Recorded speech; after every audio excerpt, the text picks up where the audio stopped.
The recollection of forms of spirit in James Joyce's Finnegans Wake. How curious an epiphany! Hodie casus esubraconton. Epiphany.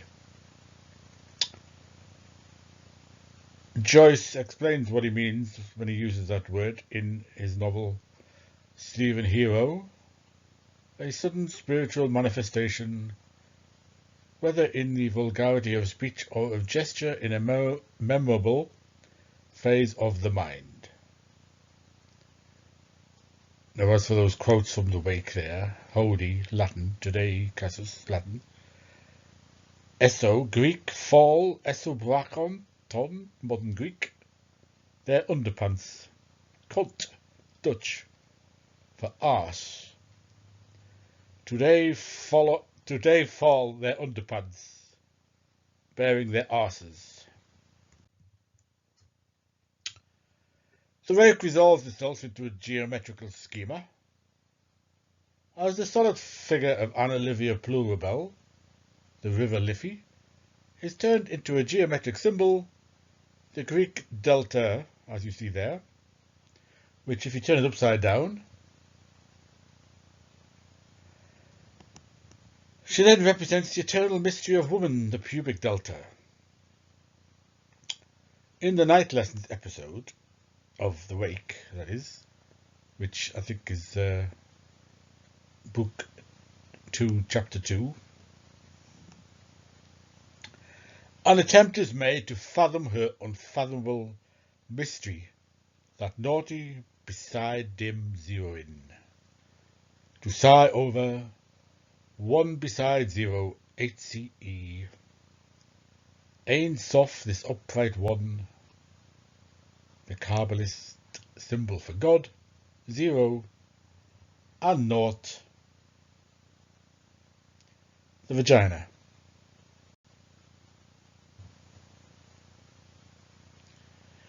Which I haven't shown it, obviously, because I don't want this YouTube video taken down. But I will show it in a manner of speaking later. So stay tuned. The boys, Shem and Sean, scribbled the hobbles. Whenever I start talking, it's funny, by the way, that's just, I'm quoting from The Wake. Scribbled the hobbles, are hard at work with their lessons, perusing their history books, learning about the past, and then it turns to geometry as Shem coaches Sean on how to draw a Euclid diagram, and it comes to pass that the latter realizes that he has drawn a diagram of ALP's pudendum, and realizing the significance of triangles, he strikes Shem. Shem is now in a position to make Sean see figuratively the womb or womb of your eternal geometer, Gaia Mater, Mother Earth. There it is, plain as a pikestaff. Other circumstances being equal, here is the mystery within the mystery. Psk.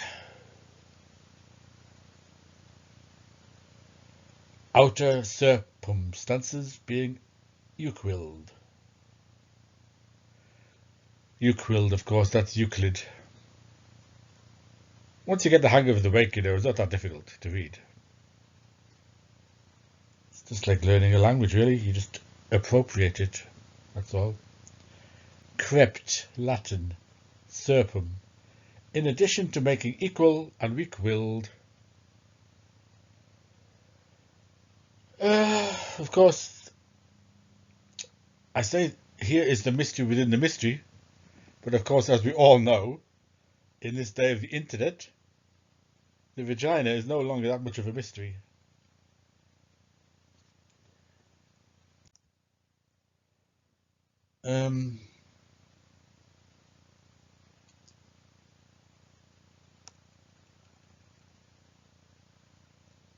After sound, light and heat, memory, will and understanding. Because the form of spirit we're getting onto now, following Hegel's phenomenology of spirit, we've been through the understanding, we're moving on to reason now. After the understanding, reason, which Hegel, interestingly, this characterizes as instinctive.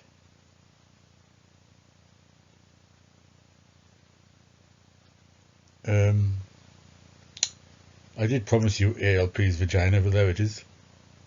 A geometric design that patently reproduces in biological completeness a vulva viewed closely.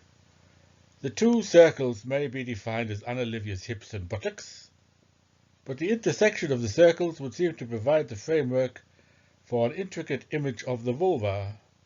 The two triangles in the interior form the outer structure of the vulva. The four half-elliptical shapes which connect together the triangles and the circles have the appearance of the folds of the labia that encompass it. The labia, or labia, I don't know, is diametrically represented three-dimensionally to frame the image of the vulva, allowing the clitoris, that's the symbol pi at the top there, that's the clitoris, to be included along with the anus, placed opposite the clitoris, the symbol p, that p is the anus. A half-circle shape above a vertical line. With this we recall Hegel's thoughts on the vagina, and he did have some, yes, from the philosophy of nature. The lips of the female pudendum are shrunken scrota. The clitoris is inactive feeling in general. But then what did he know?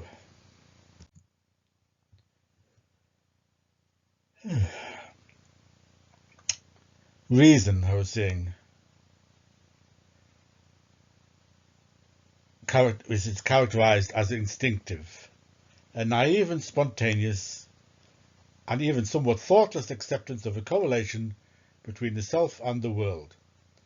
The self presupposes a fitness of the world to its rational activities, that there is a rational structure that connects its purposes to the world and to the life in which such purposes are manifest.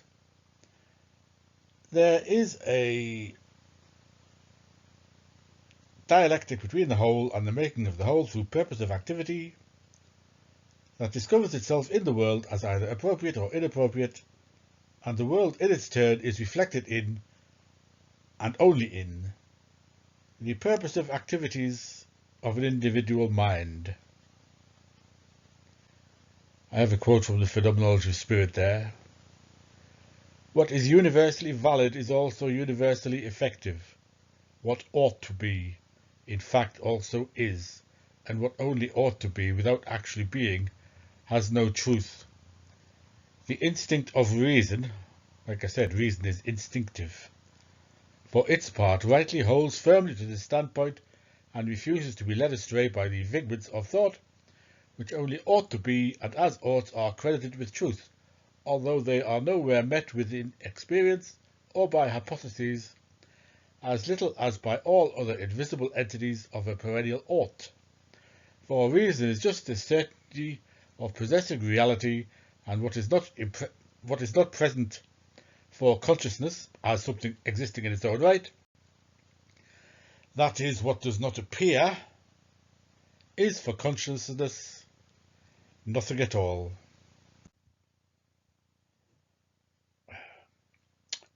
That's a Picasso drawing there, by the way. Picasso's signature is at the bottom, but well, at the bottom, yes. But my head's blocking it.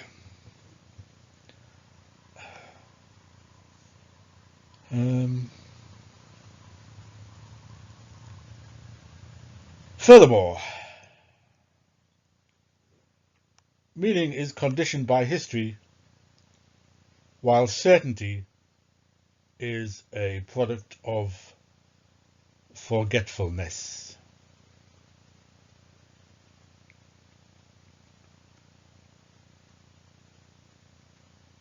The whole path followed up to its particular standpoint conditions the meaning of reason, something of which reason itself is unaware. For reason is instinctive. It has a notion of certainty in virtue of the fact that it is forgetful. This reason, this is from the Phenomenology of Spirit, this reason, which comes immediately on the scene, appears only as the certainty of that truth.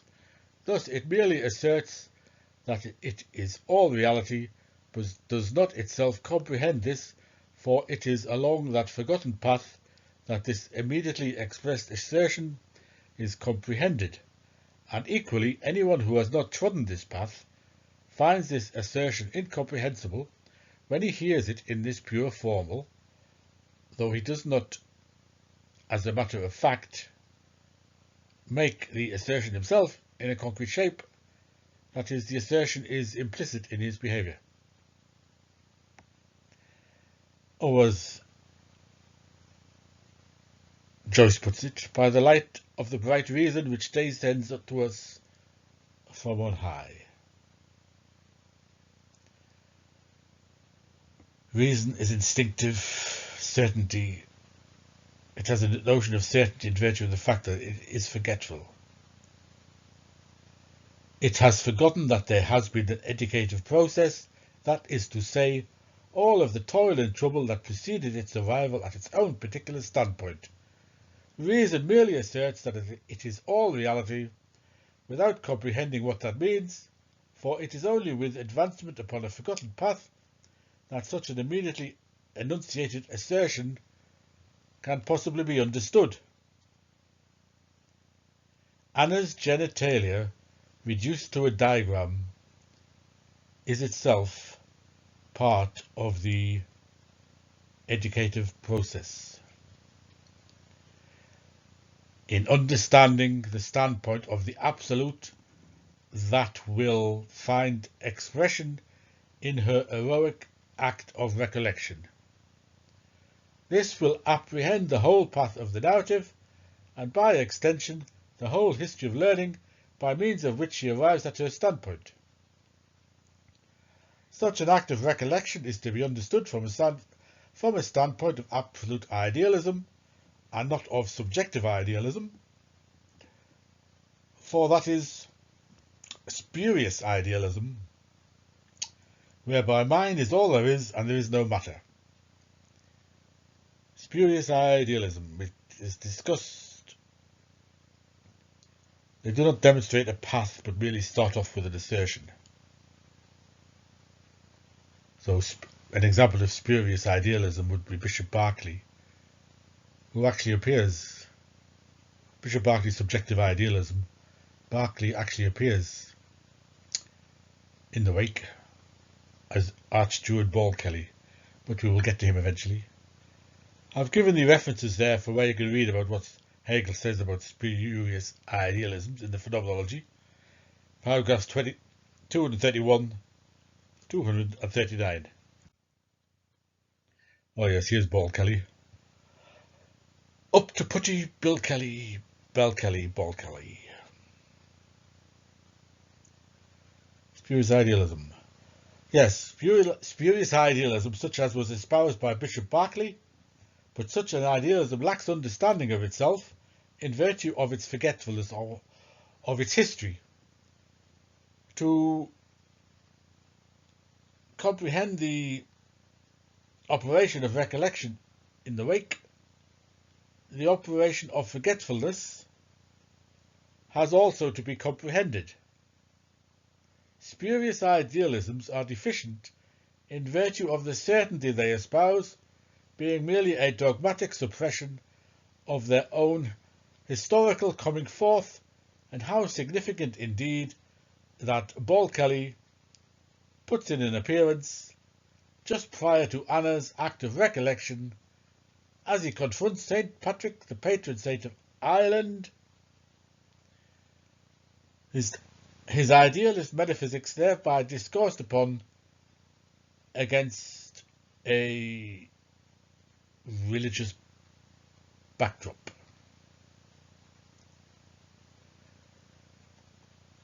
Up to putty, worthless, useless in Australian argot. That's just explaining what up to putty means there. Worthless.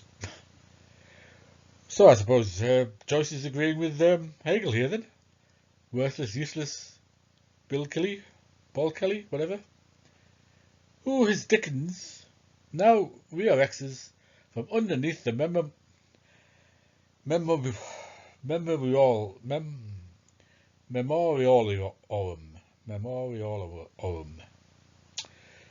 Anyway,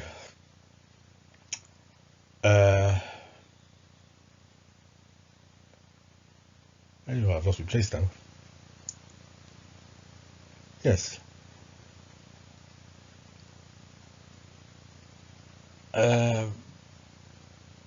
Mutter and Juva, you've met them before in a previous post. Change and youth in this instance. Mutter, change, Juva, youth. Are conversing partly in Latin upon the origin of smoke they see billowing over a hill.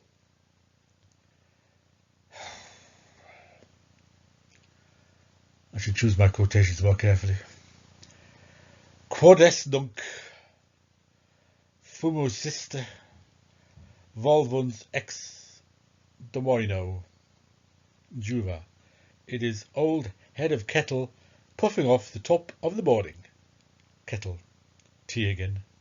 Smoke that may be simply be steam, because all this is a dream, remember? Maybe the kettle's boiling in the real world. Issuing musically from a kettle being boiled to make tea.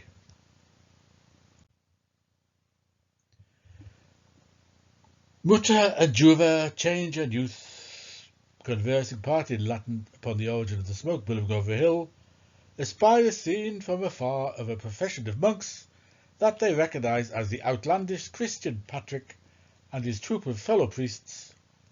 Berkeley, in brilliant rainbow robes, because Berkeley did actually write a treatise on colour.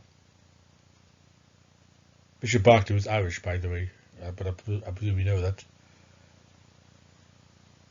St. Patrick dressed in pragmatic black and white, Berkeley the artist,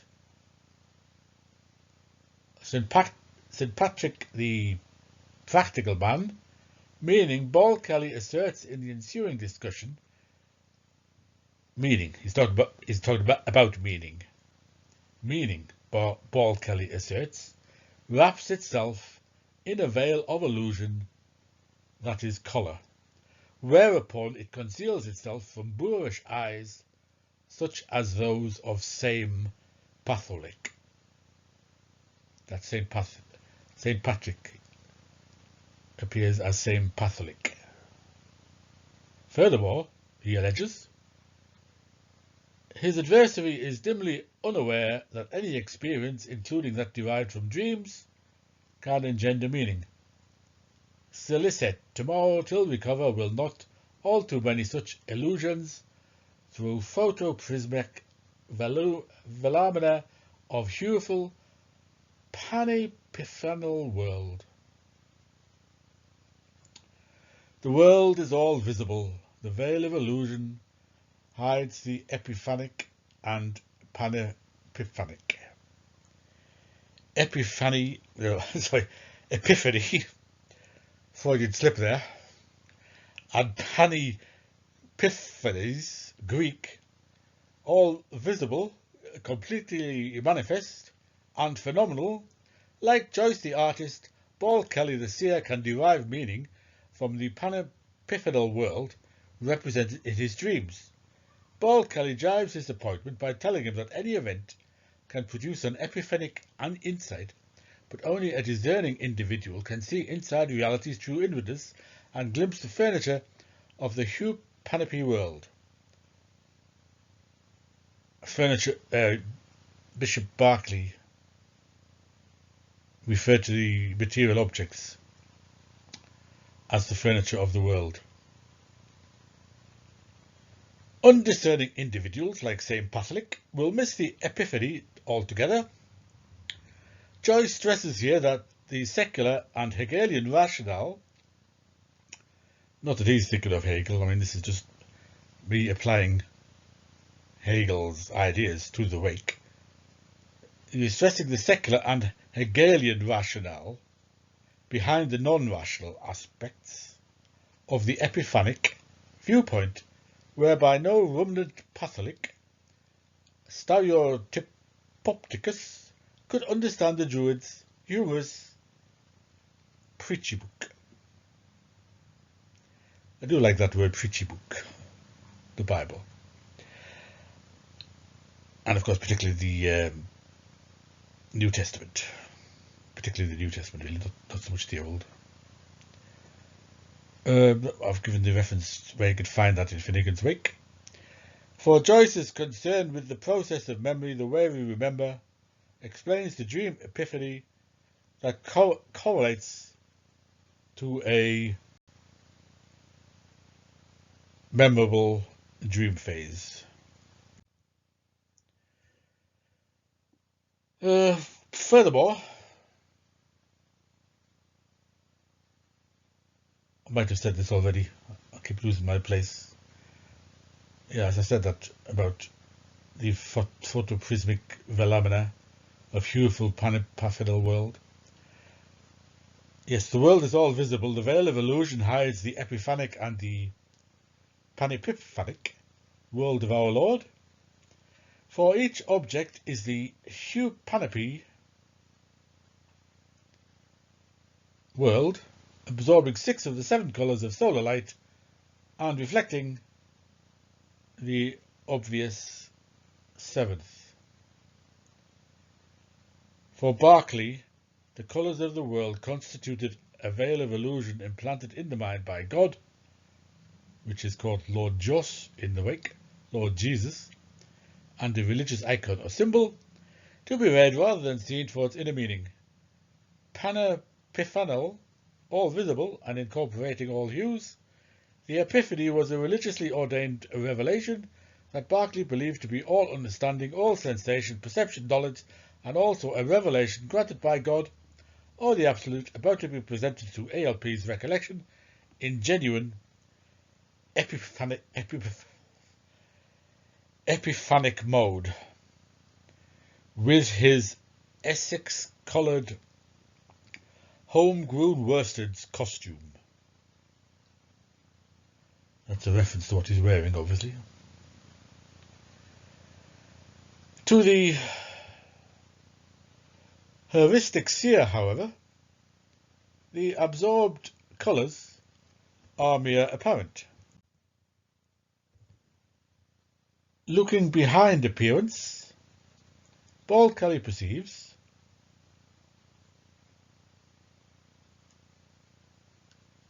the thing in itself, the sextuple gloria of light, retained on the side of the object, that same Catholic with his plain uncomplicated vision fails to notice or disregards. The Blessed Trinity is the thing in itself. It is the true inwardness of all things, for Saint Catholic, while the light of day, whatever may be acceptable ingredients, is one. In this light things are what they seem. Saint Catholic always on the same path, Paul Kelly forgetful of the path, pressed into deferring to the truth, Paul Kelly falls, vanquished, prior to delivering his point. Catholic wipes himself with his shamrock while accepting the point. Berkeley takes a crap, but apparently neglected to wipe his ards. That's the word ards. I should have put the passage up there really, but you can check it. It's in the last chapter in the Wake. Ards, A-R-D-S, which means his arse and his art. So I quote from the Wake now. That was thing, by Gotter, the thing, Boa gotten, the very thing begad, even to up to putty Ball Kelly, who was for shouting down the shaton on the lamp of GC's, sweating on to stonker and throw his 7, as he shook his thumping forefeatures at the high hop of his odds. Thud. That thud is in the wake. I'm not quite sure what happens then. The thud has been interpreted as marking the artist's defeat by society.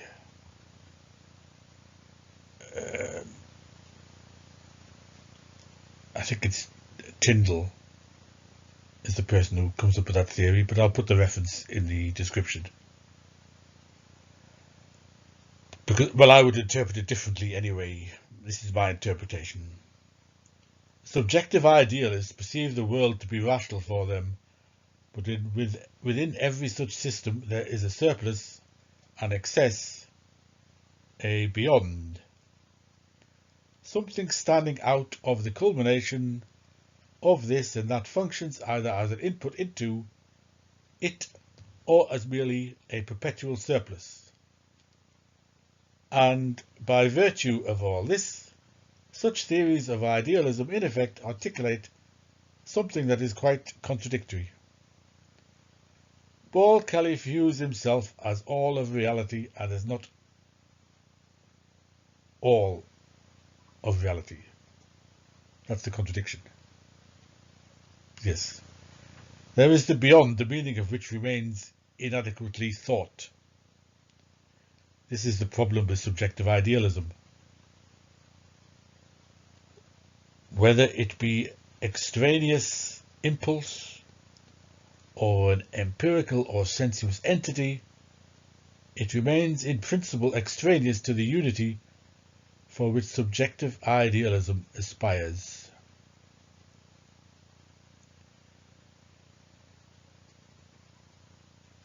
Reason. We can understand better what's going on here if we understand. I've put a couple of quotes there from the Phenomenology of Spirit. Hegel talking about reason. Reason is all reality in the sense of the abstract mind, and the other is for it something indifferent and extraneous. What is here made explicit is that the kind of knowing of another by reason which we met with in the form of meaning, perceiving, and the understanding which apprehends what is meant and what is perceived. Such a knowing is at the same time pronounced by the very principle of this idealism not to be true knowing, for only in the unity of a perception lies the truth of knowing. The pure reason of this idealism, in order to reach this other, which is essential to it, and thus is the in itself, but which it does not have within it, is thereby thrown back by its own self onto the knowing, onto that knowing which is not a knowing of what is true. Reason is the certainty of being all reality. This in itself, or this reality, is, however, a universal, pure and simple, the pure abstraction of reality. Whether it be an extraneous impulse or an empirical or sensuous entity, it remains in principle extraneous to the unity for which subjective idealism aspires. This idealism is involved in such a contradiction in virtue of the fact that it asserts the abstract notion of reason to be true, and as a consequence reality directly comes to be for it a reality that is just as much not that of reason, while reason is at the same time assumed to be all reality. Reason is thus launched upon an impossible project, while it persists in a restless searching, and in its very searching declares that the gratification of finding that for which it is searching is an unattainable impossibility. Thud. To be continued.